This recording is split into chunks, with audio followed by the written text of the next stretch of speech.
السلام علیکم ورحمۃ اللہ وبرکاتہ۔ نحمدہ ونصلی علی رسولہ الکریم، اما بعد، اعوذ باللہ من الشیطان الرجیم، بسم اللہ الرحمن الرحیم۔ وَلِلَّهِ عَلَى النَّاسِ حِجُّ الْبَيْتِ مَنِ اسْتَطَاعَ إِلَيْهِ سَبِيلًا وَمَنْ كَفَرَ فَإِنَّ اللَّهَ غَنِيٌّ عَنِ الْعَالَمِينَ۔ صدق اللہ العظیم۔ اللہم صلی علی محمد وعلی آل محمد کما صلیت علی ابراہیم وعلی آل ابراہیم انک حمید مجید۔ اللہم بارک علی محمد وعلی آل محمد کما بارکت علی ابراہیم وعلی آل ابراہیم انک حمید مجید۔ اللہ تبارک و تعالیٰ آپ تمام لوگوں کو خیر و عافیت سے رکھے، صحت مند رکھے۔ پروردگار مجھے اور آپ کو حج بیت اللہ کی زیارت کی شرف سے مالا مال فرمائے۔ پروردگار مجھے اور آپ کو وہاں پر بار بار حاضری دینے کی توفیق عطا فرمائے۔ اللہ تعالیٰ جو لوگ جا رہے ہیں ان کا جانا قبول فرمائے، سفر آسان فرمائے۔ سب سے پہلے تو میں ان لوگوں کو مبارکباد دیتا ہوں جو اس سال حج کے لیے جا رہے ہیں اور انہوں نے حج پر جانے کا ارادہ کر لیا ہے، یا دنیا سے وہ لوگ جو باقاعدہ نکل چکے ہیں، ان سب کے لیے بھی ہم دعا کرتے ہیں کہ اللہ تعالیٰ ان کا نکلنا آسان فرمائے اور اللہ پاک ان کا سفر آسان فرمائے، ان کا حج اور عمرہ قبول فرمائے۔ دراصل بات یہ ہے کہ حج بیت اللہ کی حاضری یہ اللہ تعالیٰ کے فضل کے بغیر ممکن نہیں ہے، اس لیے کہ اللہ تعالیٰ ہی کے فضل سے، اسی کے حکم سے کوئی بندہ اس کے گھر پر حاضر ہو سکتا ہے۔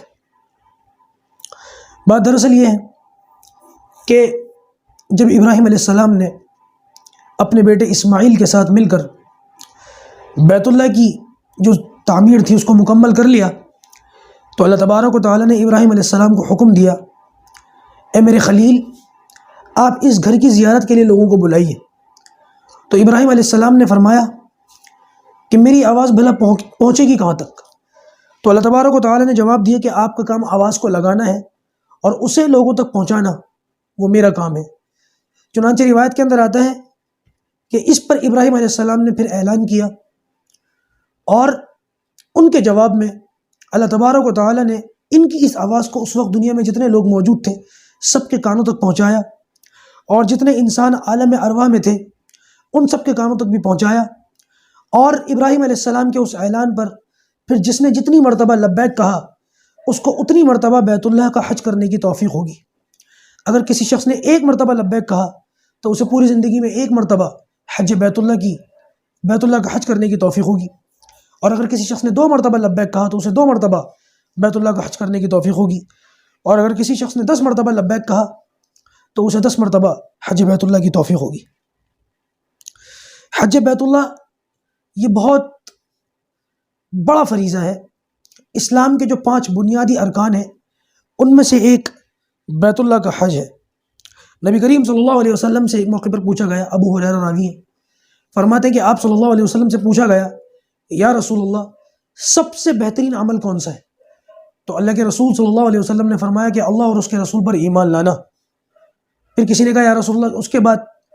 تو آپ نے فرمایا کہ اللہ کے راستے میں جہاد کرنا۔ پھر کسی نے فرمایا کہ یا رسول اللہ اس کے بعد؟ تو آپ نے فرمایا حج مبرور، یعنی کہ ایسا حج کہ جس میں کسی قسم کا کوئی گناہ نہ کیا جائے، اسے حج مبرور کہتے ہیں۔ حضرت عبداللہ بن مسعود رضی اللہ تعالیٰ عنہ فرماتے ہیں کہ نبی کریم صلی اللہ علیہ وسلم نے ارشاد فرمایا کہ تم بار بار حج کرو، اس لیے کہ کئی مرتبہ حج کے لیے جانا یہ غربت کو دور کرتا ہے، مال میں برکت ہوتی ہے۔ اور حضرت ابو ہریرہ رضی اللہ تعالیٰ عنہ سے راوی ہیں، حضرت ابو ہریرہ رضی اللہ تعالیٰ عنہ فرماتے ہیں کہ نبی کریم صلی اللہ علیہ وسلم نے ارشاد فرمایا کہ جو شخص بیت اللہ کا حج کرنے کے لیے جاتا ہے پھر جب وہ وہاں سے واپس لوٹتا ہے تو اس کے تمام گناہ ایسے بخش دیے جاتے ہیں کہ جیسے گویا اس کی ماں نے اس کو آج ہی جنا ہو۔ یعنی کہ بیت اللہ کا حج کرنے سے انسان کی گردن پر صغیرہ یا کبیرہ گناہ اس کی گردن پر باقی نہیں رہتے، سارے ہی گناہ اللہ تبارک و تعالیٰ اس کے معاف فرما دیتے ہیں۔ دراصل ہماری اس نشست کا جو مقصد ہے وہ یہ ہے کہ بہت سارے ہمارے لوگ جو حج کے لیے جاتے ہیں وہ حج کے مسائل سے، یا حج کے اندر کون کون سی چیزیں لے جانی چاہیے، کون کون سی چیزیں نہیں لے جانی چاہیے، حج کے سفر میں کیا چیزیں ضروری ہیں، اور کون کون سے کام کرنے چاہیے اور کن کن باتوں سے بچنا چاہیے، کیونکہ زندگی میں ایک آدھ مرتبہ یا 2 4 6 مرتبہ 10 مرتبہ کوئی شخص حج کرتا ہے۔ جو لوگ زیادہ جاتے ہیں 7 8 مرتبہ 10 مرتبہ چلے جاتے ہیں، ان کا تو خیر کیا ہی کہنا، لیکن جو لوگ زندگی میں پہلی مرتبہ جا رہے ہیں یا 1 2 مرتبہ ہی ان کا جانے کا ارادہ ہے، تو اس صورت کے اندر حج کے معاملات میں وہ لوگ بڑے پریشان ہوتے ہیں اور ان لوگوں کو کافی مشقتوں کا سامنا کرنا پڑ جاتا ہے۔ لہٰذا ہماری اس نشست کے اندر گھر سے جب نکلتے ہیں اور پھر جب وہاں پہنچ کر سارے اعمال کرتے ہیں اور اس کے بعد مسجد نبوی کی جو حاضری ہے اس کے بعد جب واپس آتے ہیں، تو انشاءاللہ اس پورے سفر کو بیان کیا جائے گا اور اس کے اندر جو ضروری چیزیں ہیں ان کو بھی بیان کیا جائے گا، اور کون کون سی ایسی چیزیں جن سے بچنا چاہیے انشاءاللہ ان کو بھی سامنے رکھا جائے گا، اور حج کے اندر کس سامان کی ہمیں ضرورت ہے انشاءاللہ ان باتوں کو بھی آپ کے سامنے ذکر کیا جائے گا۔ اللہ پاک مجھ کو صحیح کہنے کی اور ہم سب کو اس پر عمل کرنے کی توفیق عطا فرمائے۔ دراصل حج ایک بہت بڑا فریضہ ہے، جیسے کہ میں نے تھوڑی دیر پہلے کہا، اگر کوئی شخص حج کرنے کے باوجود بھی حج نہ کرے تو میرے دوستوں اس کے لیے احادیث میں بہت سخت وعیدیں ہیں۔ حضرت علی رضی اللہ تعالیٰ عنہ راوی ہیں، فرماتے ہیں کہ نبی کریم صلی اللہ علیہ وسلم نے ارشاد فرمایا کہ اگر کوئی شخص حج کرنے کی استطاعت رکھتا ہو، حج کی استطاعت کا مطلب یہ ہے کہ وہاں تک جانا اور وہاں سے واپس آنا، اور اس سفر کے بیچ میں جتنی اس کے پاس ضرورت کی چیزیں، سواری وغیرہ کا بندوبست اچھے پیمانے پر کر سکتا ہو، اور پیچھے اپنے اہل و عیال کا مناسب درجے کے اخراجات کا بھی جو ہے انتظام کر سکتا ہو، اس کے باوجود بھی وہ شخص حج نہ کرے، تو نبی کریم صلی اللہ علیہ وسلم نے ارشاد فرمایا کہ ایسا شخص یہودی ہو کے مر جائے یا عیسائی ہو کے مر جائے، اللہ تبارک و تعالیٰ کو اس کی کوئی پرواہ نہیں۔ آپ اس سے اندازہ لگائیں کہ کتنی سخت وعید ہے، اور اس کا جو ہے کتنا خیال رکھنے کی ضرورت ہے۔ اس لیے اگر کوئی شخص صاحب استطاعت ہو اور اس کے پاس اتنا اثاثہ ہو کہ وہ حج کر سکتا ہو، آمد و رفت کا خرچہ برداشت کر سکتا ہو، اور سفر کے اندر تمام ضروریات اور سواری وغیرہ کا بندوبست آسانی کے ساتھ کر سکتا ہو، اور پیچھے اپنے اہل و عیال کی ضرورت کو مناسب درجے میں پورا کر سکتا ہو، تو ایسا شخص جتنا جلدی ہو سکے حج کرے۔ حج کے اندر کوتاہی اور اس کے اندر ٹال مٹول کرنا بالکل درست نہیں۔ آپ اس حدیث کی روشنی میں، جیسے کہ میں نے تھوڑی دیر پہلے پڑھ کے بتائی، اندازہ لگا سکتے ہیں کہ یہ کتنی خطرناک بات ہے۔ بہرحال حج کے لیے چند ایک شرطیں ہیں۔ اس سے پہلے یہ یاد رکھیں کہ حج جو ہے یہ بالکل آخری میں جا کر کے فرض ہوا ہے۔ 8 ہجری میں جب مکہ فتح ہوا، اور 9 ہجری میں نبی کریم صلی اللہ علیہ وسلم نے حضرت ابوبکر صدیق رضی اللہ تعالیٰ عنہ اور حضرت علی کرم اللہ وجہ کو امیر حج بنا کر کے روانہ فرمایا، تو وہاں جا کر کے انہوں نے لوگوں کو حج سکھایا، اور وہاں جا کر کے انہوں نے یہ اعلان کر دیا کہ آج کے بعد کوئی مشرک بیت اللہ کا طواف نہ کرے، اور آج کے بعد کوئی شخص ننگے ہو کر بیت اللہ کا طواف نہ کرے، اور جتنی زمانہ جاہلیت کی رسومات ہیں وہ ساری ختم کی جائیں گی۔ پھر جب یہ اعلان ہوا اور شرک کے آثار ختم ہوئے، تو پھر نبی کریم صلی اللہ علیہ وسلم خود بنفس نفیس 1.25 لاکھ صحابہ کی معیت میں وہاں پہنچے، اور آپ نے وہاں جا کر کے حج فرمایا، اور لوگوں کو حج کے اعمال اور ارکان کر کر کے دکھائے۔ بہرحال ہر اس شخص مسلمان پر حج فرض ہے جو ایمان والا ہو، عقل مند ہو، بالغ ہو اور صاحب استطاعت ہو۔ البتہ عورت کے لیے اس سب کے علاوہ ایک شرط اور ہے، وہ یہ کہ عورت کے ساتھ کوئی محرم ضرور ہو۔ عورت کے پاس اگر ساری چیزیں ہوں لیکن اگر کوئی محرم اس کے ساتھ نہ ہو، تو اس صورت کے اندر عورت پر حج فرض نہیں ہے۔ عورت کے لیے حج کی فرضیت میں سے ایک فرض یہ بھی ہے کہ اس کے ساتھ کوئی محرم ہو، بیٹا، بھائی، شوہر یا باپ۔ بہرحال اگر کوئی شخص جس کے حالات اچھے تھے، حج اس کے اوپر فرض تھا، لیکن اس نے کوتاہی کی، غفلت برتی اور حج نہیں کیا، اور بعد میں اس کے حالات خراب ہو گئے، تو علماء نے لکھا کہ حالات خرابی کے باوجود بھی حج اس پر فرض رہے گا۔ حج کی فرضی حالات کے بدلنے سے اس کے اوپر سے ختم نہیں ہوگی۔ دیکھیے، اب میں باقاعدہ حج کا طریقہ آپ کے سامنے بیان کرنے لگا ہوں۔ آپ لوگوں سے مؤدبانہ گزارش ہے کہ آپ اس کو بہت توجہ سے سنیے گا، بہت دھیان سے سنیے گا۔ تمام چیزیں تو آج بیان کرنا بہت مشکل ہے، کیونکہ حج کے اندر بہت سارے مراحل ہیں، مختلف قسم کے اعمال ہیں، ان سب کو ایک ہی نشست کے اندر رکھنا یہ بھی بڑا مشکل کام ہے۔ لہٰذا ان کو 4-5 نشستوں کے اندر، یا ہو سکتا ہے اس سے بھی 1-2 نشستیں زیادہ ہو جائیں، انشاءاللہ ان تمام نشستوں کے اندر یہ باتیں رکھی جائیں گی۔ اور یہ بات آپ لوگ ملحوظ رکھیں کہ یہ بات آپ لوگ جو ہے اپنے ذہن میں رکھیں کہ حج یہاں پر تفصیل کے ساتھ بیان نہیں کیا جا رہا بلکہ مختصراً ہی بیان کیا جا رہا ہے، اس لیے اگر تفصیل بیان کرنی شروع کر دی تو پھر بہت لمبا چوڑا چکر ہو جائے گا۔ حج میں جتنی موٹی موٹی باتیں ہیں اور جن کا خاص طور سے خیال رکھنے کی ضرورت ہے، یہاں پر صرف انہی چیزوں کو بیان کیا جائے گا۔ دیکھیے، حج کی 3 قسمیں ہیں۔ نمبر 1 حج افراد، نمبر 2 حج قران، اور نمبر 3 حج تمتع۔ حج افراد اس حج کو کہتے ہیں کہ اپنے مقام سے حج کے ارادے سے نکلنے والا حاجی احرام باندھ کر کے نکلے گا، اور یہ صرف حج کا احرام باندھے گا، اور بیت اللہ یعنی کہ حرم کے اندر پہنچ کر وہاں پر صرف حج کرے گا، اور حج کر کے احرام کھول دے گا، اور عمرہ اس کے ساتھ شامل نہیں کرے گا۔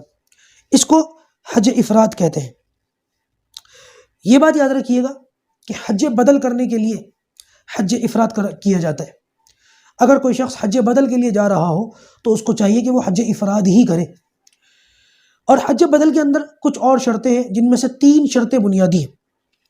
نمبر 1 حج بدل کا مطلب یہ ہے کہ کسی اور کی طرف سے حج کرنا۔ حج بدل کے اندر جو شرطیں ہیں ان میں سے ایک شرط تو میں نے بتا دی کہ حج بدل کرنے والا شخص حج افراد کرے گا، اور 3 بنیادی شرطیں جو الگ سے بیان کی جاتی ہیں وہ یہ کہ جس کی طرف سے حج کیا جا رہا ہے اس پر حج فرض تھا لیکن وہ حج کیے بغیر ہی اس دنیا سے چلا گیا، یا عمر کے ایسے درجے پر پہنچ گیا، یا ایسا اپاہج اور معذور ہو گیا کہ وہ چاہ کر بھی حج نہیں کر سکتا، تو لہٰذا یہ ایک شرط ہے کہ اس کے اوپر حج فرض تھا، اس لیے اس کی طرف سے حج کیا جا رہا ہے۔ دوسری شرط یہ ہے کہ اس نے حج کی وصیت کی ہو، اور تیسری شرط یہ ہے کہ جس کی طرف سے حج کیا جا رہا ہے حج بدل کے لیے سارے پیسے یا اکثر پیسے اس کے ہوں جس کے اوپر حج فرض تھا۔ تو یہ 3-4 شرطیں تھیں، اور ایک شرط اور وہ یہ کہ جو شخص حج بدل کرنے کے لیے جا رہا ہے اس کو یہ چاہیے کہ اس نے اپنا پہلے فرض حج کر لیا ہو۔ اگر کوئی شخص ان ساری باتوں کا خیال رکھے گا تبھی وہ حج بدل کر سکتا ہے۔ بہرحال یہ تھا حج افراد۔ حج افراد یعنی کہ صرف حج کا احرام باندھنا اور وہاں پہنچ کر صرف حج کرنا، عمرہ اس میں شامل نہ کرنا۔ حج قران، یہ حج قران جو ہے اس کا طریقہ یہ ہے کہ آدمی اپنے مقام سے حج اور عمرہ دونوں کا ایک ہی احرام باندھ کر کے جائے گا، اور وہاں پہنچ کر صرف عمرے کے 2 کام کرے گا۔ عمرے کے 3 کام ہیں، ان 3 میں سے صرف 2 کام کرے گا۔ نمبر 1 بیت اللہ کا طواف کرے گا، نمبر 2 صفا مروہ کی سعی کرے گا، لیکن جو تیسرا عمرے کا کام ہے بالوں کو منڈوانا یا کٹوانا، وہ یہ کام نہیں کرے گا۔ صرف 2 کام کر کے بیت اللہ کا طواف اور صفا مروہ کی سعی، یہ 2 کام کر کے احرام ہی کی پابندیوں میں رہے گا، احرام نہیں اتارے گا، حتیٰ کہ 8 تاریخ کو مینا جائے گا، اور پھر 9 تاریخ کو عرفات جائے گا، اور اس کے بعد 10 تاریخ کو 10ویں تاریخ کے کام کرنے کے بعد پھر احرام کھولے گا۔ تب تک یہ احرام کی پابندیوں میں ہی رہے گا۔ حج قران افضل حج ہوتا ہے۔ امام ابو حنیفہ رحمۃ اللہ علیہ کے نزدیک حج قران افضل حج ہے، لہذا اگر کوئی شخص حج کے زیادہ قریبی زمانے میں وہاں پر پہنچے تو وہ تھوڑی سی ہمت کرے اور حج قران ہی کا احرام باندھے، تو اس میں پھر ثواب زیادہ ہے۔ البتہ یہ بات یاد رکھیے گا کہ حج قران کرنے والوں کے اوپر جس طریقے سے ان کو ثواب زیادہ ملتا ہے، ڈبل ملتا ہے، اسی طریقے سے حج قران کرنے والوں سے اگر کوئی ایسی جنایت ہو جائے یا ایسا کوئی کام ہو جائے کہ جس سے ان پر کوئی دم واجب ہوتا ہے تو حج قران کرنے والوں پر 2 دم واجب ہوں گے۔ جیسے حج افراد یا حج تمتع کرنے والا اگر کوئی شخص کوئی غلطی کر دے جس سے اس کے اوپر 1 مٹھی صدقہ دینا واجب ہوگا، تو حج قران کرنے والے پر 2 مٹھی صدقہ دینا واجب ہوگا۔ اگر کوئی شخص ایسا کوئی کام کرتا ہے جس سے دم واجب ہوتا ہے، دم یعنی کہ قربانی، کوئی کام ایسا ہو گیا کہ اب دم کرنا پڑے گا، دم دینا پڑے گا، قربانی کرنی پڑے گی، تو حج قران کرنے والے کو ڈبل قربانی کرنی پڑے گی۔ اس لیے اس کے اندر پابندیاں زیادہ ہیں اور سختیاں زیادہ ہیں، لیکن اس کا ثواب بھی زیادہ ہے۔ اس لیے حج کے اگر بہت زیادہ پہلے کے دنوں میں شروع کی فلائٹس میں آپ جائیں تو پھر یہ احرام نہ باندھیں، پھر پریشانی ہو سکتی ہے، لیکن اگر ہمت والے تو باندھ لیں۔ لیکن اگر آپ حج کے قریبی زمانے میں جا رہے ہیں، 2-4 دن پہلے ہی جا رہے ہیں، تو ہمت کر کے پھر حج قران ہی کا احرام باندھیں۔ نبی کریم صلی اللہ علیہ وسلم نے بھی اسی جو ہے حج کو ترجیح دی تھی، آپ صلی اللہ علیہ وسلم نے یہی والا حج کیا تھا، حج قران۔ حج کی تیسری قسم ہے حج تمتع۔ اس کے اندر یہاں سے جانے والا حاجی اپنے مقام سے صرف عمرے کا احرام باندھے گا اور وہاں پہنچ کر عمرے کے 3 کام کرے گا، یعنی بیت اللہ کا طواف کرے گا، صفا مروہ کی سعی کرے گا، اور پھر تیسرے نمبر پر اپنے بالوں کو منڈوائے گا یا کٹوائے گا، اور اس کے بعد پھر وہ احرام اتار دے گا، اور احرام کی جتنی پابندیاں ہیں وہ ساری اس کے اوپر سے ختم ہو جائیں گی۔ بغیر پابندیوں کے ہی وہ وہاں پر رہے گا۔ پھر وہ 8 تاریخ کو حج کا احرام باندھے گا، 8 تاریخ کو مینا جائے گا، اور پھر 9 تاریخ کو عرفات جائے گا، اور پھر 10ویں تاریخ کے کام کرنے کے بعد یہ دوسرا احرام بھی کھول دے گا۔ حج تمتع یہ آسان حج ہوتا ہے، ہمارے یہاں سے جانے والے لوگ یہ حج تمتع ہی کرتے ہیں، لہٰذا میں آپ حضرات کے سامنے اسی کا مختصر طریقہ بیان کروں گا اور اسی کے متعلق جو مسائل ہیں وہ آپ کے سامنے رکھوں گا۔ اللہ پاک میرا کہنا آپ کا سننا آسان فرمائے۔ دیکھیے، جب اپنے گھر سے حج کے سفر کے لیے نکلنے کا ارادہ ہو تو سب سے پہلے آپ کو چاہیے کہ حج کے سفر کے لیے تیاریاں کر لیں۔ تیاری کے اندر کیا کیا چیزیں ان کو یاد رکھیں۔ سب سے پہلے اپنے گناہوں سے توبہ کر لیں کہ یا اللہ میں اس کے لیے جا رہا ہوں، میرے مولا جتنے بھی مجھ سے صغیرہ اور کبیرہ گناہ ہوئے ہیں میں ان سے توبہ کرتا ہوں اور آئندہ ان گناہوں کو نہ کرنے کا پکا ارادہ کرتا ہوں۔ سب سے پہلا کام تو یہ کرنا ہے۔ نمبر 2، اگر آپ کے پاس کوئی امانت رکھی ہوئی ہے تو ان امانتوں کو لوٹا دیں۔ نمبر 3، اگر کسی کا کوئی قرض آپ کے گردن پر باقی ہے تو اپنا وہ قرض وغیرہ ادا کر دیں۔ نمبر 4، اگر آپ کے ذمہ کچھ نمازیں یا روزے قضا ہیں تو ان نمازوں کو پڑھ لیں، ان روزوں کی قضا کر لیں۔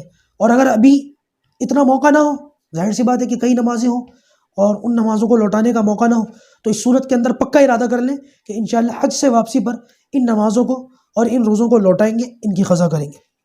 اگر کسی سے کچھ کہنا سننا ہو تو اس کہنے سننے پر لوگوں سے معافی تلافی کر لیں، دل صاف کر لیں، اور اگر اس کا موقع نہ ہو تو اس کی وصیت کر جائیں۔ دیکھیے، حج کے سفر کے اندر 2 کام آپ کو اور کرنے ہیں۔ نمبر 1، تلبیہ کو یاد کرنا ہے، خوب اچھی طریقے سے یاد کرنا ہے۔ تلبیہ یہ بنیاد کی حیثیت رکھتی ہے حج کے اندر۔ حج کے سفر میں تلبیہ کثرت سے پڑھی جاتی ہے، آپ اس کو خوب اچھی طریقے سے ذہن نشین کر لیں۔ میں بھی آپ کے سامنے پڑھ کے سنا دیتا ہوں، اگر کسی کو یاد نہ ہو تو اس تلبیہ ہی کو وہ 2-4 مرتبہ سن لیں، انشاءاللہ بہت اچھے، بہت آسان اور بہت پیارے الفاظ ہیں، وہ انشاءاللہ خوب اچھے سے ذہن نشین ہو جائیں گے۔ تلبیہ کے الفاظ یہ ہیں: لبیک اللہم لبیک، لبیک لا شریک لک لبیک، ان الحمد والنعمت لک والملک لا شریک لک۔ بہت آسان ہے۔ لبیک اللہم لبیک، لبیک لا شریک لک لبیک، ان الحمد والنعمت لک والملک لا شریک لک۔ حاجی جب احرام کی نیت کر لیں اس وقت سے کثرت سے تلبیہ پڑھیں، خوب کثرت سے تلبیہ پڑھیں، اور اس میں کسی قسم کی غفلت اور کوتاہی نہ برتیں۔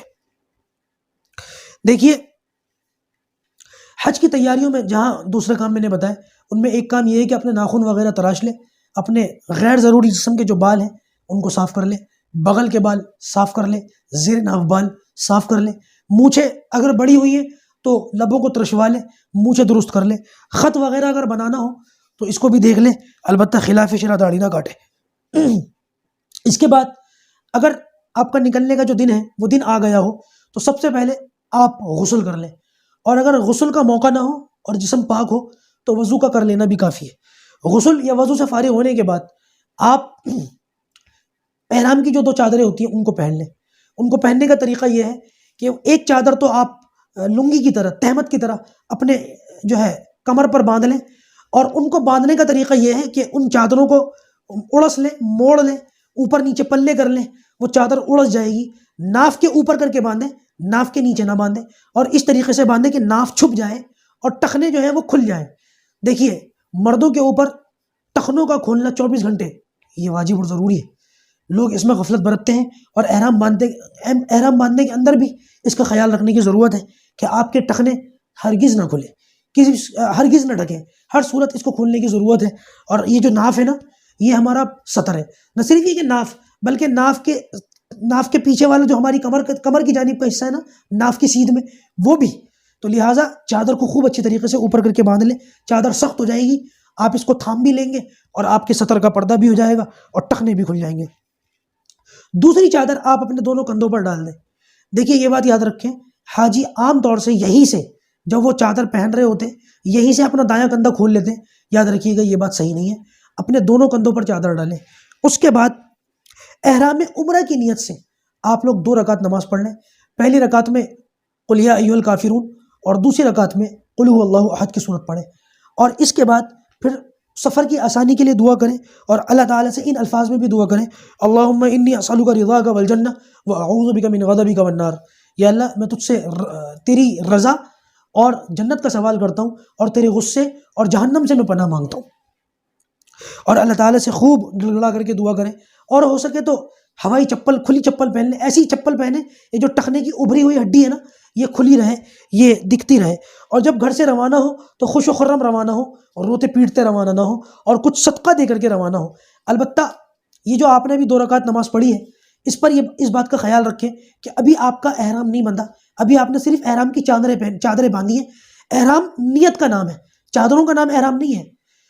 ابھی آپ نے نیت نہیں کی، اس لیے ابھی آپ کا احرام نہیں بندھا، اس لیے ابھی آپ پر احرام کی پابندیاں بھی شروع نہیں ہوئی۔ ہاں، ابھی آپ نے صرف احرام کی چادریں باندھ رکھی ہیں، صرف چادریں باندھنے سے نیت نہیں ہوتی۔ یہ چند ایک باتیں جو میں نے بتائی ہیں، اس کا خاص طور سے خیال رکھیے گا۔ بہت سارے لوگ اور بھی قسم کے سوالات پوچھتے ہیں کہ بھائی وہ کیا کیا سامان لے کر کے جانا چاہیے، اور کون کون سی چیزیں ہونی چاہیے، اور کرنسی کیسی ہونی چاہیے۔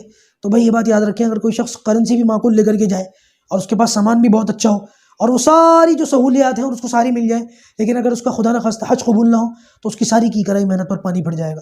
اس کے مقابلے میں اگر کوئی شخص کوئی کرنسی بھی معقول نہ ہو، کوئی سہولیات بھی نہ ہو، مشقتیں اٹھا لے، لیکن اللہ تبارک و تعالیٰ اس کا حج قبول کر لے، تو یہ اس کے لیے سارا اس کا مقصد ہی یہی تھا۔ جو اتنی مشقت اٹھائی، اتنی پریشانی اٹھائی، کس لیے اٹھائی؟ صرف اس وجہ سے اٹھائی۔ تو لہٰذا میری کوشش یہ رہے گی کہ حج کے سفر کے اندر جتنی بھی باتیں ہیں موٹے موٹے طور پر جو آپ کو معلوم ہونی چاہیے وہ ساری بتا دوں۔ البتہ 1-2 چیزیں رہ گئی ہیں، ان کو سمجھ لیں۔ نمبر 1، اپنے گاؤں وغیرہ سے اگر آپ نکل گئے اور ایئرپورٹ اور دور وغیرہ کہیں جانا ہے تو ظاہر سی بات ہے سفر اب لمبا ہے آپ کا۔ اس صورت کے اندر اب آپ قصر نماز پڑھیں گے، یعنی کہ وہ فرض نمازیں جو 4 رکعت ہیں، ظہر، عصر اور عشاء، ان کو 2 پڑھیں گے۔ البتہ جہاں پر بھی آپ نماز پڑھ رہے ہیں وہاں کے امام اگر مقامی ہیں اور ان کے پیچھے آپ باجماعت نماز پڑھ رہے ہیں تو اس صورت کے اندر آپ نماز قصر نہیں پڑھیں گے، بلکہ 4 کی 4 پوری پڑھیں گے۔ یہ جو 2 رکعت میں نے بتائی احرام عمرہ کی نیت سے 2 رکعت پڑھنی ہے، ان 2 رکعتوں کو پڑھتے وقت 2 باتوں کا خیال رکھنا ہے۔ نمبر 1، اس میں جو آپ نے 2 چادریں آپ نے ڈالی ہیں، چادر کے دونوں پلے آپ کے دونوں کندھوں پر ہیں، ان میں سے ایک پلے کا جو ہے نا پیچھے کی طرف سے چادر لٹکی ہوئی ہوگی، پیچھے کمر کی طرف سے چادر اتار کر آپ اپنے سر پر رکھ لیں۔ ننگے سر نماز نہ پڑھیں، وہ چادر سر کے اوپر رکھ لیں اور پھر سر ڈھک کر کے اس طریقے سے نماز پڑھیں۔ قل یا ایھا الکافرون، قل ھو اللہ احد کی صورت تو میں نے بتا دی۔ ایک تو اس چیز کا خیال رکھنا ہے۔ نمبر 2، اس چیز کا بھی خیال رکھنا ہے کہ یہ 2 رکعت آپ گھر سے جب آپ نکلیں اور یہ 2 رکعت پڑھیں تو اس کا خیال رکھیں کہ یہ مکروہ وقت میں نہ پڑھیں۔ زوال کا وقت ہے اور بھی اس قسم کے جو اوقات ہے، سورج نکلنے کا یا ڈوبنے کا جو وقت ہے، اس میں نہ پڑھیں۔ اگر مکروہ وقت ہو تو اس مکروہ وقت کو ختم کرنے کا، اس کا انتظار کریں ختم ہونے کا، اس کے بعد پڑھیں۔ البتہ اگر موقع ہو تو محلے کی مسجد کے اندر بھی جو ہے وہ آپ 2 رکعت پڑھ لیں اور سفر کی آسانی کے لیے اللہ تعالیٰ سے دعا کریں۔ ایک چیز کا اور خیال رکھیں، وہ یہ کہ نماز کے اندر سنتوں کی پابندی کسی بھی صورت میں، فجر کی جو 2 سنتیں ہیں ان کو کسی بھی صورت میں نہ چھوڑیں۔ البتہ باقی کی جو سنتیں ہیں، باقی کی جو دوسری سنتیں، سفر میں اگر مشقت نہ ہو تو ان کو پڑھ لیں، اور اگر زیادہ مشقت ہو تو اس صورت کے اندر ان کو چھوڑ سکتے ہیں۔ جہاز کے اندر جب آپ بیٹھ جائیں تو جب آپ کو یہ یقین ہو جائے کہ اسی جہاز سے آپ کو جانا ہے اور جہاز نے پرواز کر دی اور آپ کو پتہ چل گیا ہاں کہ یہی جہاز ہے جس سے ہمیں وہاں پہنچنا ہے، تو اب آپ نیت کر کے تلبیہ پڑھ لیں۔ اب آپ جو ہے یہ دعا پڑھیں، اللہم انی ارید العمرۃ فیسرھا لی وتقبلھا منی۔ یا اللہ، میں عمرے کی نیت کرتا ہوں، اس کو آسان فرما اور میرے لیے اس کو آسان فرما اور قبول فرما۔ اور یہ جو دعا میں نے بتائی نا، اس کو زبان سے بھی کہہ لیں۔ کہنے کے بعد پھر 3 مرتبہ تلبیہ پڑھیں، لبیک اللہم لبیک، لبیک لا شریک لک لبیک، ان الحمد والنعمت لک والملک لا شریک لک۔ مرد 3 مرتبہ بلند آواز سے تلبیہ پڑھیں اور عورتیں آہستہ آواز سے 3 مرتبہ تلبیہ پڑھیں۔ جب آپ نے تلبیہ پڑھ لیا، نیت کر لی، تو اب آپ کا احرام بند گیا اور یہاں سے اب آپ کے اوپر احرام کی پابندیاں شروع ہو گئی۔ چند ایک اصطلاحات ہیں جو حج کے اندر ہر حاجی کو یاد ہونی چاہیے۔ میں پہلے ان اصطلاحات اور ان کا مطلب بیان کر دیتا ہوں۔ دیکھیے، حج کرنے والوں میں بہت سے حاجی ایسے ہوتے ہیں جن کو مفرد کہا جاتا ہے۔ مفرد یہ وہ حاجی ہوتے ہیں جو حج افراد کر رہے ہوتے ہیں۔ حج افراد میں نے بتا ہی دیا، خالی ایک احرام باندھنا اور حج کی نیت سے باندھنا، اور اس سے وہاں جا کر کے صرف حج کرنا، عمرہ اس میں شامل نہ کرنا۔ جو شخص اس طریقے سے حج کرتا ہے وہ مفرد کہلاتا ہے۔ یہ لوگ قربانی بھی نہیں کرتے، ان کے اوپر قربانی بھی نہیں ہوتی۔ اسی طریقے سے قارن، حج کرنے والا، یعنی کہ وہ شخص جو حج قران کرتا ہے، یعنی ایک ہی احرام سے حج اور عمرہ دونوں کرتا ہے۔ اس کا مکمل طریقہ گزشتہ نشست میں نے بیان کر دیا تھا۔ اور ایک ہے متمتع، یعنی کہ یہ وہ حاجی ہے جو حج تمتع کرتا ہے، یعنی اپنے مقام سے احرام کی چادر باندھ کر جاتا ہے صرف عمرے کی نیت سے، اور وہاں پہنچ کر عمرے کے تینوں کام کر کے احرام کھول دیتا ہے، اور پھر 8 تاریخ کو حج کی نیت سے دوبارہ احرام باندھتا ہے، اور پھر 10ویں تاریخ کو احرام کھول دیتا ہے۔ لہذا یہ جو حج کرتا ہے اس کو حج تمتع کہتے ہیں، حج کے اس طریقے کو، اور اس طرح حج کرنے والے کو متمتع کہتے ہیں۔ ایک لفظ آپ سنیں گے اشہر حرم، اشہر حج، یعنی کہ حج کے مہینے۔ کون سے حج کے مہینے؟ رمضان کے فوراً بعد شوال، ذی قعدہ، یہ دونوں مہینے، اور پھر ذی الحج کے پہلے 10 دن، یعنی کہ 70 دن جو ہیں تقریباً، یہ اشہر حج کہلاتے ہیں۔ ایام حج یعنی کہ حج کے دن یہ 5 ہیں، 8 ذی الحجہ سے 12 ذی الحجہ تک، 8، 9، 10، 11 اور 12، یہ 5 حج کے دن ہیں، ان کو ایام حج کہا جاتا ہے۔ یوم عرفہ یعنی کہ عرفات کے اندر ٹھہرنا جو 9 تاریخ کو ہوتا ہے، اس کو یوم عرفہ کہتے ہیں۔ وقوف ایک لفظ بہت استعمال ہوتا ہے، وقوف، ہمارے اس کورس کے اندر بھی استعمال ہوگا۔ وقوف یعنی کہ ٹھہرنا، اس میں وقوف عرفات بھی ہے، وقوف منی بھی ہے، وقوف مزدلفہ بھی ہے۔ تو وقوف کے معنی آتے ہیں ٹھہرنے کے۔ ایک لفظ جو بہت عام ہے، آپ لوگ سنتے ہیں احرام، یعنی کہ اپنے اوپر کسی جائز کام کو حرام کرنا۔ کوئی کام جو جائز تھا، خوشبو وغیرہ لگانا، بیوی حلال تھی، جب احرام کی نیت آدمی کر لیتا ہے، یہ حلال چیزیں وقتی طور پر انسان کے اوپر حرام ہو جاتی ہیں۔ محرم یعنی کہ وہ شخص جس نے احرام باندھا ہے۔ میقات یہ وہ جگہ ہوتی ہے جہاں سے باہر سے آنے والوں کو حرم کے اندر احرام کے بغیر داخلے کی اجازت نہیں ہے۔ باہر سے آنے والے، دنیا میں سے کہیں سے بھی آنے والے، عراق سے آ رہے ہوں اور مدینہ سے آ رہے ہوں اور نجد سے آ رہے ہوں، انڈیا پاکستان سے جا رہے ہوں، کہیں سے بھی جا رہے ہوں، جب یہ میقات سے گزریں گے تو ان کو احرام کی نیت کر کے وہاں سے گزرنا ضروری ہے۔ اگر کوئی شخص بے دھیانی میں میقات سے باہر سے آنے والا بغیر احرام کی نیت کے گزر گیا تو ایسی صورت کے اندر اس کے اوپر ایک دم واجب ہوگا۔ وہاں پر باقاعدہ نشانات لگا دیے گئے ہیں، علامات بنا دی گئی ہیں کہ کون کون سی جگہیں ہیں جو میقات میں آتی، حرم کے اندر آتی ہیں، وہاں پر بغیر میقات کے آگے نہ بڑھیں، بغیر احرام کے میقات کے آگے نہ بڑھیں۔ میقات چند ایک مقامات کا نام ہے۔ یلملم، یہ ایک جگہ سے آنے والے جو لوگ ہیں یلملم اس طرف سے آتے ہیں، اور عام طور سے انڈیا اور پاکستان سے جانے والے جو لوگ ہیں وہ بھی یلملم کی طرف سے جاتے ہیں۔ اس کے علاوہ ایک اور مقام ہے جحفہ، اور اس کے علاوہ اور بھی کچھ مقامات ہیں، مقام تنعیم ہے اور ایک مسجد عائشہ بھی ہے۔ ان مقامات سے لوگ جو ہیں وہ باقاعدہ عمرے کا احرام باندھتے ہیں۔ ہندوستان سے اور پاکستان سے جانے والے جو لوگ ہیں وہ یلملم اس طرف سے احرام باندھتے ہیں۔ اگر کوئی شخص حج کے پہلے کے دنوں میں جا رہا ہے، حج کا ابھی ٹائم شروع ہونے میں باقی 15-20 دن پہلے جا رہا ہے، تو ایسی صورت کے اندر جو رہبر ہوتے ہیں، رہنمائی کرنے والے جو لوگ ہوتے ہیں، وہ پہلے مدینے لے جاتے ہیں۔ یاد رکھیے اگر اس صورت کے اندر پہلے آپ کو مدینے جانا ہے تو آپ احرام کی نیت نہ کریں۔ آپ کے لیے بہتر یہ ہے کہ آپ نے چادریں وغیرہ باندھ رکھی ہیں یا نہیں بھی باندھ رکھی ہیں تو آپ سادے کپڑوں میں بھی مدینے چلے جائیں، وہاں پر مسجد نبوی کی زیارت کریں، نبی کریم صلی اللہ علیہ وسلم کے روضہ رسول پر حاضر ہو کر صلاۃ و سلام پڑھیں۔ میں حج کا طریقہ بیان کرنے کے بعد صلاۃ و سلام پڑھنے کا طریقہ بھی مکمل آپ کے سامنے بیان کروں گا۔ ابھی صرف اس مسئلے کو یاد رکھیں کہ اگر آپ حج کے پہلے دنوں میں جا رہے ہیں تو وہاں آپ کو پہلے لے جایا جائے گا، اور اگر آپ کو وہاں پہلے لے جایا جائے گا تو اس صورت کے اندر آپ احرام کی فوراً نیت نہ کریں، وہاں جائیں بغیر احرام کے جائیں، اور وہاں اپنے سارے کام کاج کرنے کے بعد جب آپ کو مدینہ سے مکہ مکرمہ لے جایا جائے گا تو اس صورت کے اندر پھر ذوالحلیفہ، یہ مدینے والوں کا میقات ہے، وہاں سے احرام باندھا جاتا ہے۔ اور اگر ڈائریکٹ آپ ہندوستان وغیرہ کی طرف سے جاتے ہیں تو عام طور سے وہ یلملم اس طرف سے لے کر کے جاتے ہیں۔ ہاں عام طور سے فلائٹس کے اندر جب وہ مکے کے قریب پہنچنے والی، یہ نجد وغیرہ جو بھی وہ جہاں پر وہ فلائٹ نیچے اترتی ہیں، جب وہاں قریب پہنچنے کا معاملہ ہوتا ہے، کچھ وقت باقی رہ جاتا ہے فلائٹ کے نیچے آنے کے لیے، تو باقاعدہ وہاں پر اعلان ہوتا ہے فلائٹس کے اندر کہ تمام حاجیوں سے گزارش ہے کہ وہ اپنا اپنا احرام کی نیت کر لیں، چادریں پہلے سے باندھ رکھی ہوتی ہیں لوگوں نے، تو اس صورت کے اندر جو ہے پھر وہ وہاں پر نیت کر لیتے ہیں۔ اس بات کا خیال رکھیں، علماء نے فرمایا کہ جب جہاز ٹیک آف کرے، اوپر چلے اور آپ کو یقین ہو جائے کہ ہاں اب اس جہاز سے ہمیں پہنچنا ہے تو پہلے ہی نیت کر لیں احتیاطی طور پر۔ کیوں؟ اس لیے کہ اگر میقات کے قریب پہنچنے کے بعد اعلان کے وقت یہ نیت کرنے کی سوچے گا کہ چلو جب اعلان ہوگا میں تب نیت کر لوں گا، اور یہ بیچارہ سو گیا فلائٹ کے اندر اور اس کی آنکھ نہیں کھلی، آنکھ لگ گئی، اس صورت کے اندر یہ میقات کے اوپر سے ہو سکتا ہے بغیر احرام کی نیت کے گزر جائے اور یہاں پر دم واجب ہو جائے گا، اس لیے اس کا خیال رکھنے کی ضرورت ہے۔ بہرحال اب چند ایک چیزیں ہیں جو آپ کو سمجھ لینی چاہیے۔ اصطلاحات کے اندر ایک لفظ رہ گیا، وہ میں بتا دوں، وہ ہے استلام، یعنی کہ حجر اسود کا بوسہ دینا، رکن یمانی کا بھی بوسہ دیا جاتا ہے، اس کو بھی استلام کہتے ہیں۔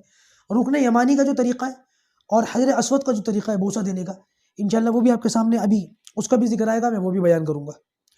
ایک لفظ آتا ہے استباء، یعنی کہ اپنا دایاں کندھا کھولنا اور پھر اس کو واپس بند کر لینا، کچھ وقت کے لیے کھولا جاتا ہے پھر بند کیا جاتا ہے، یہ بھی میں ذکر کروں گا کہ کب ہوتا ہے اور کیسے ہوتا ہے۔ اچھا جی، احرام باندھ کر آپ میقات سے گزریں گے، چند ایک باتوں کا خیال رکھیں، وہ یہ کہ میں نے آپ کو بتا دیا تھا گزشتہ نشست میں کہ احرام باندھنے کے بعد، نیت کرنے کے بعد 3 مرتبہ تلبیہ پڑھیں گے، مرد بلند آواز سے 3 مرتبہ تلبیہ پڑھیں گے اور خواتین آہستہ آواز سے 3 مرتبہ تلبیہ پڑھیں گی۔ جب آپ نے نیت کر کے 3 مرتبہ تلبیہ پڑھ لیا تو اب آپ کے اوپر احرام کی پابندیاں شروع ہو گئیں۔ اب کچھ چیزیں ہیں جو آپ کے اوپر آتی ہیں۔ نمبر 1، آپ کسی بھی قسم کے سلے ہوئے کپڑے نہیں پہن سکتے، نہ کرتا شلوار، نہ جانگیا، نہ بنیان، نہ ٹوپی، اس طریقے کا کوئی بھی لباس آپ نہیں پہن سکتے۔ البتہ سر ڈھکنا ہے، اور سر نہیں ڈھکنا اور چہرہ نہیں ڈھکنا، سر بھی کھولنا ہے آپ کو، چہرہ بھی کھولنا ہے آپ کو۔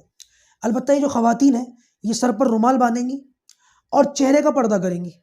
یاد رکھیے گا چہرے کا پردہ کرنا اپنے مقام پر بھی ضروری ہے اور وہاں تو مقام سے کہیں زیادہ ضروری ہے، لہذا وہاں پر چہرے کے اوپر پردہ کپڑا وغیرہ لگنا تو مناسب نہیں ہے، لیکن کوئی چھجا نما ٹوپی یا کچھ وہاں پر ملتا ہے باقاعدہ، وہ لٹکا لیں، وہ آگے کی طرف ہوتا ہے، پھر اس کے اوپر کپڑا لٹک جاتا ہے، چہرہ کپڑے کو ٹچ بھی نہیں، کپڑا جو ہے وہ چہرے کو ٹچ بھی نہیں ہوتا اور چہرے کا پردہ بھی ہو جاتا ہے۔ اسی طرح ایک پابندی اور یہ لگ گئی کہ آپ کسی بھی طریقے کی خوشبو استعمال نہیں کر سکتے، لہٰذا نہ کوئی خوشبودار تیل استعمال کریں، نہ کوئی خوشبودار صابن استعمال کریں، نہ کوئی خوشبودار پان وغیرہ کھائیں۔ اسی طریقے سے ایک اور پابندی یہ لگ گئی کہ آپ کسی بھی طریقے کے بال نہ توڑیں نہ کاٹیں۔ یاد رکھیے گا خواتین جو ہیں وہ سر میں کنگھی وغیرہ نہ کریں، اور مرد حضرات احرام کی نیت کرنے کے بعد جب وضو کریں تو داڑھی میں انگلیوں سے خلال نہ کریں، کیونکہ بال وغیرہ اگر ٹوٹ گیا تو بڑا مسئلہ ہو جائے گا، لہٰذا داڑھی کے نیچے اگر پانی پہنچانا مقصود ہو تو اس صورت کے اندر چلوں میں پانی لے کر داڑھی کے نیچے سے ڈال لیں، اس طریقے سے آپ کا داڑھی کے نیچے پانی بھی پہنچ جائے گا اور بال بھی نہیں ٹوٹیں گے۔ دیکھیے یاد رکھیے گا اگر کوئی شخص احرام کی حالت میں اگر ایک بال توڑتا ہے تو اس صورت کے اندر اس پر 1 مٹھی صدقہ دینا واجب ہوگا، اور اگر 2 بال توڑتا ہے تو 2 مٹھی صدقہ دینا واجب ہوگا گندم، اور اگر کوئی شخص 3 بال توڑتا ہے تو 3 مٹھی صدقہ دینا اس پر واجب ہوگا، اور اگر کوئی شخص 3 سے زیادہ بال توڑ دیتا ہے تو اس صورت کے اندر پونے 2 سیر گندم صدقے کے اندر دینا واجب ہوگا۔ اسی طریقے سے ایک پابندی یہ لگ گئی کہ آپ کسی بھی طریقے کے ناخن وغیرہ نہیں کاٹیں گے۔ یاد رکھیے گا اگر کسی شخص نے ایک انگلی کا ناخن کاٹ لیا، ہاتھ کا یا پیر کا، تو اس صورت کے اندر ایک انگلی کا ناخن کاٹنے کی وجہ سے پونے 2 سیر گندم صدقے میں دینا واجب ہوگا، اور اگر کسی شخص نے ایک ہاتھ کی 5 انگلیوں کے ناخن کاٹ لیے یا ایک پیر کی 5 انگلیوں کے ناخن کاٹ لیے تو اس صورت کے اندر ایک دم واجب ہو جائے گا۔ اسی طریقے سے ایک پابندی یہ لگ گئی کہ مرد اور عورت ایک دوسرے کے ساتھ کسی بھی قسم کی جو ہے وہ شہوت کی بات نہ کریں، شہوت کا عمل نہ کریں، بوس و کنار نہ کریں، ان چیزوں سے بچیں۔ اسی طریقے سے ایک اور پابندی یہ لگ گئی کہ آپ کسی بھی طریقے کے آپ کے کپڑے پر، جسم پر یا بالوں میں جو وغیرہ اگر آپ کو دکھے تو آپ اس جو وغیرہ کو پکڑ کے نہ ماریں۔ ایک اور پابندی جو آپ کے اوپر لگے گی وہ یہ کہ اس سفر میں احرام کی حالت میں خاص طور سے، احرام کے بغیر بھی اس کا خیال رکھنا ہے لیکن احرام کے اندر خاص طور سے اس کا خیال رکھنا ہے، وہ یہ کہ آپ کو کسی بھی طریقے سے کوئی لڑائی جھگڑا، کوئی گالی گلوچ، کوئی زبان سے ایسا کلام نکالنا کہ جس سے خدا نخواستہ وہاں کے لوگوں کی یا وہاں کے مقامات کی، ان کی عظمت کے اور احترام کے خلاف ہو، اس سے بچنا ہے۔ کچھ کام ایسے ہیں جو احرام کی حالت میں کرنے مکروہ ہیں، اس کا بھی خاص طور سے خیال رکھیں۔ نمبر 1، آپ اپنے جسم کا کوئی میل کچیل نہ نکالیں۔ نمبر 2، تولیے سے، کپڑے سے یا رومال وغیرہ سے اپنے چہرے کو صاف نہ کریں۔ نمبر 3، صابن تو خوشبو والا استعمال کرنا ہی نہیں ہے، لیکن اگر کوئی صابن آپ کو بغیر خوشبو والا مل جائے اور آپ سوچیں کہ چلو اس میں خوشبو نہیں ہے، میں یہی استعمال کر لوں، تو ایسا صابن بھی استعمال نہ کریں، یہ بھی مکروہ ہے۔ اس کے علاوہ خوشبو وغیرہ لگانا یا خوشبو وغیرہ سونگنا، لگانا تو خیر منع ہے، سونگنا بھی یہ مکروہ ہے۔ البتہ کچھ چیزیں ایسی ہیں جو احرام کی حالت میں آپ کر سکتے ہیں۔ نمبر 1، وہ جو بیلٹ ہوتی ہے کمر پر باندھی جاتی ہے، اس میں رقم وغیرہ سیو کرنے کے لیے یا اپنے ڈاکیومنٹس جو کاغذات وغیرہ ہوتے ہیں ان کو سیو کرنے کے لیے باندھی جاتی ہے، وہ بیلٹ آپ باندھ سکتے ہیں۔ البتہ اس کا خیال رکھیں کہ یہ بیلٹ اس نیت سے باندھیں کہ اس میں اپنے کاغذات اور رقم وغیرہ کو محفوظ کرنا ہے، اس نیت سے نہ باندھیں کہ چادر کو تھامنا اور روکنا ہے۔ اسی طریقے سے اگر بیگ لٹکانا چاہیں تو بیگ لٹکا سکتے ہیں، گھڑی باندھنا چاہیں تو گھڑی باندھ سکتے ہیں، چشمہ پہننا چاہیں تو چشمہ پہن سکتے ہیں۔ عورتیں موزے، دستانے، جوتے وغیرہ بھی پہن سکتی ہیں، اور ضرورت ہو تو عورتیں زیور بھی استعمال کر سکتی ہیں، البتہ بلا ضرورت جو ہے وہ زیور استعمال نہ کریں۔ احرام باندھنے کا وہی طریقہ جو میں نے بتا دیا تھا، اور نیت کرنے کا وہی طریقہ جو میں نے بتا دیا تھا۔ البتہ جو خواتین معذوری کی حالت میں ہیں، ان کو حیض یا پیریڈز وغیرہ آ رہے ہیں، تو اس صورت کے اندر وہ بھی نیت کر کے تلبیہ پڑھیں گی، احرام ان کا بن جائے گا۔ لیکن یہ خواتین جب تک پاک نہ ہو جائیں مسجد حرام جانے کی، طواف کرنے کی کوشش نہ کریں۔ ایسی خواتین انتظار کریں، جب یہ پاک ہو جائیں تو پھر اس کے بعد جو ہے وہ مسجد حرام جا سکتی ہیں۔ البتہ نیت کرنے سے پہلے یا وہ چادر وغیرہ پہننے سے پہلے جو میں نے بتایا تھا نا، غسل کرنا اور 2 رکعت نماز پڑھنا، اور پہلی رکعت میں قل یا ایھا الکافرون اور دوسری رکعت میں قل ھو اللہ احد، تو خواتین یہ جو معذوری کی حالت میں ہیں یہ بھی غسل تو کریں گی، لیکن ان کا یہ غسل پاکی کے لیے نہیں ہوگا بلکہ صفائی اور نظافت کے لیے ہوگا۔ البتہ یہ خواتین نفل نہیں پڑھیں گی۔ ان پابندیوں کے ساتھ آپ حرم یعنی کہ مکہ کے اندر پہنچیں گے۔ مکہ پہنچنے کے بعد عام طور سے بہت سارے لوگ جو غلطی یا کوتاہی کرتے ہیں وہ یہ کرتے ہیں کہ حرم جانے کے شوق میں، مسجد حرام جانے کے شوق میں وہ اپنا سامان وغیرہ ہوٹل میں خود محفوظ نہیں کرتے، بلکہ جو ساتھ میں گائیڈ ہوتے ہیں یا کوئی دوست احباب ہوتے ہیں ان کو دے دیتے ہیں کہ تم ہمارا سامان جو ہے وہ ہمارے کمرے حجرے میں رکھ دینا، ہوٹل میں رکھ دینا، اور خود جلدی جلدی میں مکہ یعنی کہ مسجد حرام پہنچ جاتے ہیں۔ دیکھیے یہ حرم کی عظمت کے خلاف ہے۔ آپ وہاں ہوں گے اور آپ کا سامان ہوٹل میں ہوگا، آپ نے اپنا سامان خود تو رکھا نہیں، اور اس صورت کے اندر آپ کا دماغ جو ہے وہ سامان میں لگا ہوا ہوگا، اور یہ حرم کی عظمت کے خلاف ہے۔ لہٰذا علماء نے یہ فرمایا کہ اس صورت کے اندر بہتر یہ ہے کہ آپ اپنا سامان خود اپنے ہاتھوں سے ہوٹل وغیرہ میں محفوظ کریں، بلکہ بہتر یہ ہے کہ سفر لمبا ہوتا ہے، تھکاوٹ ہوتی ہے، آپ ذرا ہوٹل پہنچ کر کچھ دیر آرام کریں، کچھ تھکاوٹ اتاریں، کچھ تر و تازہ ہو جائیں، اور تازہ دم ہو کر پھر مسجد حرام جائیں۔ جب مسجد حرام جائیں تو راستے میں کثرت سے تلبیہ پڑھیں، آپ اٹھتے بیٹھتے چلتے پھرتے خوب کثرت سے تلبیہ پڑھیں، یہ حاجی کا شعار ہے۔ دیکھیے حدیث کے اندر آتا ہے کہ جب حاجی تلبیہ پڑھتا ہے تو آس پاس کی جتنی چیزیں ہیں وہ سب حاجی کے ساتھ تلبیہ پڑھتی ہیں، لہٰذا اس کا خیال کریں۔ آج کل لوگوں نے تلبیہ پڑھنا چھوڑ دیا ہے، یہ بڑی غفلت اور کوتاہی کی بات ہے۔ جب آپ مسجد حرام جائیں تو سب سے پہلے تو کوشش یہ کریں، دروازے تو وہاں 100 سے بھی زیادہ ہے آج کے اس حالات میں، اگر ممکن ہو اور آسان ہو تو باب السلام تلاش کریں، اس لیے کہ اس دروازے سے داخل ہونا یہ مستحب ہے۔ البتہ اگر باب السلام نہ ملے تو کسی اور دروازے سے بھی آپ داخل ہو سکتے، بھیڑ میں الجھنے کا، دھکا مکی کا خوف ہو سکتا ہے۔ دروازے کے اندر داخل ہونے سے پہلے آپ اعتکاف کی نیت کر لیں، درود شریف پڑھ لیں، دایاں پاؤں پہلے رکھیں اور دعا پڑھ کے داخل ہوں۔ اللہم افتح لی ابواب رحمتک وسہل لنا ابواب رزقک، نظریں آپ کی جھکی ہوئی ہوں، چھوٹے چھوٹے قدموں کے ساتھ جب آپ مسجد کے اندر داخل ہوں گے محرابوں سے ہوتے ہوئے، تو آپ جیسے ہی اس مقام پر پہنچ جائیں جہاں پر بیت اللہ کو سب سے پہلے آپ دیکھیں، آپ کی نظر بیت اللہ پر پڑے، تو اس مقام پر پہنچتے ہی جیسے ہی آپ کی نظر بیت اللہ پر پڑے سب سے پہلے 3 مرتبہ کہیں بسم اللہ اللہ اکبر، بسم اللہ اللہ اکبر، بسم اللہ اللہ اکبر، یہ الفاظ 3 مرتبہ زبان سے نکالیں۔ اس کے بعد ایک طرف کونے میں ہٹ کر دعا کریں۔ علماء نے لکھا، حدیث کے اندر یہ بات ہے کہ خانہ کعبہ کو جو دیکھتے ہی سب سے پہلی نظر پڑتے ہی جو دعا مانگو وہ ضرور قبول ہوتی ہے، لہٰذا اس موقع پر آپ جو بہتر سمجھتے ہیں وہ دعا اپنے رب سے مانگیں۔ میں یہ سمجھتا ہوں کہ اس موقع پر آپ یہ دعا مانگیں، یا اللہ مجھ کو اور میرے تمام اہل و عیال کو بغیر حساب کتاب کی جنت الفردوس میں نبیوں کا پڑوس عطا فرما۔ آپ اللہ تعالیٰ سے یہ دعا مانگیں۔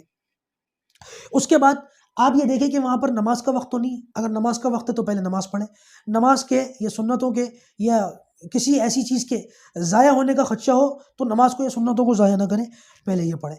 نماز سے فارغ ہونے کے بعد آپ مطاف میں آ جائیں، اور مطاف میں اس جگہ آ جائیں کہ حجر اسود والا جو کونا ہے وہ آپ کے دائیں طرف، اور یہاں آ کر کے آپ کو دو کام کرنا ہے. آپ کو سب سے پہلا کام تو یہ کرنا ہے کہ اب آپ کو اپنا داہنا کندھا کھولنا ہے، استبا کرنا ہے. یہ وہ مقام ہے جہاں پر دایاں کندھا کھولا جاتا ہے. اس سے پہلے دایاں کندھا نہ کھولیں. آپ دائیں کندھے پر سے چادر اتاریں اور اس کو نیچے سے لے لیں، ہاتھ کے نیچے سے اس طرف سے لے لیں. ایسے یہ لیا جاتا ہے. سب سے پہلا کام تو آپ نے یہ کر لیا، آپ نے استبا کر لیا، دایاں کندھا کھول لیا. دوسرا کام آپ کو یہاں پر یہ کرنا ہے کہ آپ کو نیت کرنی ہے. باقاعدہ آپ نیت کریں کہ یا اللہ میں عمرے کی سعی کے ساتھ چکر لگا رہا ہوں، ساتھ عمرے کے طواف کے ساتھ چکر لگا رہا ہوں، اس کو میرے لیے آسان فرما، قبول فرما. یہ دو کام کرنے کے بعد اب آپ بیت اللہ کے پاس یعنی کہ حجر اسود کے بالکل سامنے اس طریقے سے آ جائیں کہ وہاں پر سبز لائٹیں وہ پیچھے کی طرف ہوں، آپ کی کمر کے پیچھے ہوں، اور حجر اسود کا جو کونا ہے وہ بالکل آپ کے سامنے ہو. یہاں پہنچنے کے بعد بھی آپ کو دو کام کرنے ہیں. نمبر ایک، آپ کو استقبال کرنا ہے. حجر اسود کا استقبال کرنے کا طریقہ یہ ہے کہ آپ دونوں ہاتھوں کو کانوں تک اٹھائیں اور پھر کہیں بسم اللہ اللہ اکبر لا الہ الا اللہ وللہ الحمد والصلاۃ والسلام علی رسول اللہ صلی اللہ علیہ وسلم. یہ کہنے کے بعد ہاتھوں کو چھوڑ دیں. یاد رکھیے گا یہ دعا پڑھتے وقت ہاتھوں کو کانوں تک برابر اٹھائے رکھیں، بیچ میں ہاتھوں کو نیچے نہ چھوڑیں. یہ دعا پڑھنے کے بعد ہاتھوں کو چھوڑ دیں. اس کے بعد آپ کو دوسرا کام یہ کرنا ہے کہ آپ کو حجر اسود کا استلام کرنا ہے. استلام کا مطلب یہ ہے کہ باقاعدہ حجر اسود کو ہاتھ لگایا جائے اور اس کو چوما جائے. البتہ آپ احرام کی حالت میں، اور حجر اسود پر خوشبو وغیرہ پڑی ہوئی ہوتی ہے، اور آج کل تو وہاں بھیڑ وغیرہ بھی بہت زیادہ ہوتی ہے، تو لہٰذا اس صورت کے اندر آپ حجر اسود کا بالکل قریب جا کر کے فزیکل ہاتھ لگا کر کے استلام کرنے کی کوشش نہ کریں، بلکہ دور سے استلام کریں اشارتاً. اور اس طریقے سے استلام کریں، آپ اپنے ہاتھوں سے حجر اسود کی طرف ایسے اشارہ کریں کہ جیسے آپ حجر اسود کو ہاتھ لگا رہے ہیں. اور اس طریقے سے ہاتھ لگانے کے بعد آپ کہیں بسم اللہ اللہ اکبر. یہ کہنے کے بعد ہاتھوں کو چوم لیں. یہ کرنے کے بعد اب آپ باقاعدہ طواف شروع کر دیں. آپ اس طریقے سے دائیں طرف گھوم جائیں کہ آپ کا بایاں کندھا بیت اللہ کی طرف ہو اور آپ 7 چکر لگانے شروع کر دیجیے. دیکھیے چکروں کے اندر اس بات کا خیال رکھیں کہ آپ بیت اللہ کی طرف نگاہ نہ کریں، نظر آپ کے سامنے ہو، نہ بیت اللہ کی دیوار کو نہ اس کے پردوں کو ہاتھ لگائیں، یہ ادب کے خلاف ہے. 7 چکر لگائیں گے، ہر چکر حجر اسود سے شروع ہوگا اور حجر اسود ہی پر ختم ہوگا. ہر چکر کے اندر آپ استلام کریں گے. سب سے پہلا استلام آپ نے کر لیا، اس کے بعد پھر ہر چکر میں آپ استلام کریں گے. البتہ 3 چکروں میں آپ رمل کریں گے. پہلے جو 3 چکر ہیں، رمل کا مطلب یہ ہے کہ آپ مونڈوں کو ہلاتے ہوئے ایڑیوں کو ذرا اٹھا کر پہلوانوں کی طرح چلیں گے، اور باقی کے جو 4 چکر ہیں وہ اطمینان سے آرام سے چلیں گے. خواتین 7 چکروں میں اطمینان سے چلیں گی، وہ رمل نہیں کریں گی. آپ میں نے جیسے بتایا کہ بیت اللہ کی طرف بیت اللہ کی طرف نظر نہیں کرنی. البتہ جب آپ چکر پورا کریں اور حجر اسود کا استلام کریں تو اس وقت آپ بیت اللہ کی طرف نظر کر سکتے ہیں، دیکھ سکتے ہیں، نظریں اٹھا سکتے ہیں. ہاں، رکن یمانی کا جو استلام ہے اس موقع پر بھی آپ بیت اللہ کی طرف رخ کر سکتے ہیں. البتہ رکن یمانی کا استلام لوگ ایک غلطی یہ کرتے ہیں، جس طریقے سے میں نے ابھی بتایا نا کہ دور سے اشارہ کر کے حجر اسود کا استلام کر لیتے ہیں. لوگ رکن یمانی کا بھی ایسے ہی دور سے اشارہ کر کے استلام کر رہے ہوتے ہیں. یاد رکھیے گا یہ طریقہ رکن یمانی کے استلام کرنے کا نہیں، بلکہ یہ طریقہ مکروہ ہے. رکن یمانی کا استلام کرنے کا باقاعدہ طریقہ یہ ہے کہ آپ اس کو باقاعدہ ہاتھ لگا کر کے اس کا استلام کریں. البتہ وہاں پر ایک تو بھیڑ جیسے کہ میں نے بتایا بہت ہوتی ہے، اور اس پر بھی خوشبو وغیرہ پڑی ہوئی ہوتی ہے، تو لہٰذا رکن یمانی کا آج آپ استلام نہ کریں. اگر وہاں پر بھیڑ نہ ہو، جو کہ میرے خیال سے 99% مشکل ہے، اور اس پر خوشبو بھی پڑی ہوئی نہ ہو، تو آپ رکن یمانی کا استلام آج کر لیں، ورنہ چھوڑ دیں. اس کے علاوہ آپ ہر چکر میں استلام کریں گے، جیسے کہ میں نے بتایا دور سے ہی استلام کریں. اور ایک چیز جو عام طور سے حاجی لوگ بہت پوچھتے ہیں وہ یہ کہ 7 چکروں میں کون کون سی دعائیں ہیں. عام طور سے حج کی کتابوں میں ہر چکر کی الگ الگ دعائیں لکھی ہوئی ہوتی ہیں، اور حاجی لوگ سارا دن ان دعاؤں کو یاد کرنے میں لگا دیتے ہیں.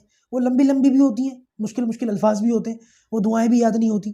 بہت سارے حاجی طواف کے دوران ہاتھ میں کتابیں لے کر کے ان دعاؤں کو بلند آواز سے پڑھنا شروع کر دیتے ہیں، اور وہاں پر جو دوسرے طواف کرنے والے جو لوگ ہوتے ہیں ان کے بھی طواف میں خلل پڑتا ہے.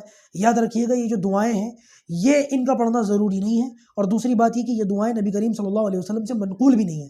لہٰذا اس صورت کے اندر آپ جو بھی دعا آپ کو یاد ہو طواف کرتے وقت آپ وہ دعا پڑھیں. آپ ربنا آتنا فی الدنیا حسنہ وفی الآخرۃ حسنہ وقنا عذاب النار یہ دعا پڑھ سکتے ہیں. اللہم انی ظلمت نفسی پڑھ سکتے ہیں، درود شریف پڑھ سکتے ہیں، تیسرا کلمہ پڑھ سکتے ہیں، یا جو بھی آپ کو دعا یاد ہو وہ آپ آسانی کے ساتھ پڑھ سکتے ہیں۔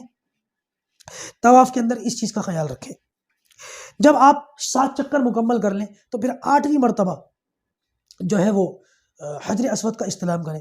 یاد رکھیے گا پہلا اور آخری استلام یہ سنت ہے، اور بیچ کے جتنے سارے استلام ہیں یہ مستحب ہے۔ یہ 7 چکر مکمل ہو گئے اور 8 مرتبہ آپ نے استلام کر لیا۔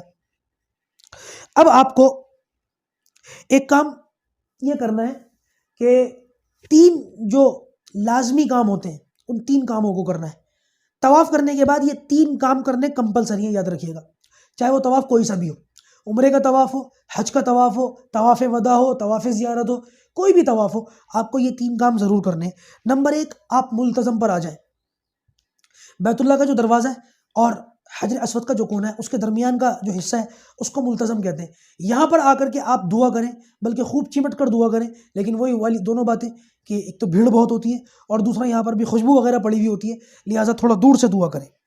یہ دعا کرنے کے بعد آپ مقام ابراہیم پر آ جائیں، اور مقام ابراہیم پر آ کر کے جو ہے وہ 2 رکعت پڑھیں۔ پہلی رکعت میں قل یا ایھا الکافرون اور دوسری رکعت میں قل هو اللہ احد کا پڑھنا یہ افضل ہے۔ یاد رکھیے گا یہ 2 رکعت پڑھنا واجب ہے، آپ کو ہر طواف کے بعد یہ 2 رکعت پڑھنی ہے۔ البتہ آج کل بھیڑ بہت ہوتی ہے تو مقام ابراہیم پر تو بہت مشکل ہے، کوشش یہ کرنی چاہیے کہ مقام ابراہیم کے پیچھے آپ اس طریقے سے کھڑے ہوں کہ بیت اللہ آپ کے سامنے ہو اور آپ کے اور بیت اللہ کے بیچ میں مقام ابراہیم ہو۔ یہ وہ جگہ ہے جہاں پر ابراہیم علیہ السلام کے پیر کے جو نقش ہیں وہ شوکیس کے اندر رکھے ہوئے ہیں۔ وہاں پہنچ کر اگر ممکن ہو تو 2 رکعت پڑھیں، اور اگر وہاں پہنچنا ممکن نہ ہو تو پھر کہیں پر بھی آسانی کے ساتھ جہاں 2 رکعت پڑھ سکتے ہو وہاں 2 رکعت پڑھ لیں۔ اس کے بعد آپ تیسرا کام جو آپ کو کرنا ہے وہ یہ کہ زمزم کے پاس آئیں، زمزم کا پانی پئیں، بیت اللہ کی طرف رخ کر کے کھڑے ہو کر 3 سانس میں پانی پئیں۔ زمزم پینے سے پہلے بھی دعا کریں اور زمزم پینے کے بعد بھی دعا کریں، اس لیے کہ نبی کریم صلی اللہ علیہ وسلم نے ارشاد فرمایا ماء زمزم لما شرب لہ، کہ زمزم کا پانی جس نیت سے بھی پیا جاتا ہے وہ دعا ضرور قبول ہوتی ہے، لہٰذا زمزم پینے کے پہلے بھی دعا کریں، زمزم پینے کے بعد بھی دعا کریں۔ جب آپ نے یہ 3 کام کر لیے، یعنی کہ ملتزم پر دعا بھی کر لی، مقام ابراہیم پر آ کر 2 رکعت بھی پڑھ لی اور زمزم کا پانی بھی پی لیا، اب آپ کا عمرے کا پہلا کام یعنی کہ طواف جو عمرے کے ساتھ چکر لگائے جاتے ہیں یہ مکمل ہو گیا۔ اب آپ کے عمرے کے 2 کام بچتے ہیں، نمبر 1 صفا اور مروہ کی سعی، اور نمبر 2 اپنے بالوں کو کٹوانا یا مڈوانا۔ انشاءاللہ آج اسی پر اپنی نشست کو مکمل کرتے ہیں، اس سے آگے کی جو بات ہے وہ یہیں سے کل شروع کریں گے۔ اللہ پاک ہم سب کو کہنے سننے سے زیادہ عمل کرنے کی توفیق عطا فرمائے، بار بار حج بیت اللہ پر جانے کی حاضری دینے کی توفیق عطا فرمائے۔ السلام علیکم ورحمۃ اللہ وبرکاتہ۔